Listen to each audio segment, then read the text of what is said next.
પંચમહાલ જિલ્લામાં વરસેલા સાર્વત્રિક વરસાદને લઈને જળાશયોમાં પણ નવા નીરની આવક નોંધાઈ છે। જિલ્લાના જીવાદોરી સમાન પાનમ અને હડફ ડેમમાં નવા પાણીની આવક થઈ છે। પાનમ ડેમ 96.34% ભરાયો છે। ડેમની ભયજનક સપાટી 127.41 મીટર છે, જ્યારે કે હાલની સપાટી 127.10 મીટરે પહોંચી છે। હડફ ડેમમાં પણ પાણીની આવક નોંધાઈ। હડફ ડેમ પણ 90% ભરાયો છે।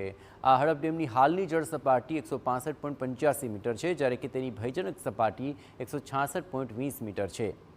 બંને જળાશયોમાં ચોમાસું પૂર્ણ થાય તે પહેલાં જ પાણીની ભારે આવક નોંધાતા ડેમો તેમની સંપૂર્ણ ક્ષમતા સુધી ભરાઈ ગયા છે અને તેને લઈને બંને ડેમ આધારિત સિંચાઈ તેમજ પીવાના પાણીની તમામ યોજનાઓ આગામી 1 વર્ષથી વધુના સમય સુધી ચલાવી શકાશે। આગામી ખરીફ, રવિ અને ઉનાળાની સિઝન માટે સિંચાઈનું પણ પાણી ખેડૂતોને આપવામાં કોઈપણ પ્રકારની તકલીફ નહીં થાય। 34% ડેમ ભરાયો છે। આગામી ખરીફ, રવિ અને ઉનાળુ સિઝન માટે પર્યાપ્ત પાણી છે અને પીવાનું પાણી પણ પર્યાપ્ત છે। હડફ ડેમમાં આજની તારીખે એનું લેવલ છે 165.85 છે, એનું રૂલ લેવલ છે 165.90 છે, એનું FRL 166.20 છે। હડફ ડેમમાં પણ પર્યાપ્ત સિંચાઈ માટેનું પાણી ઉપલબ્ધ છે।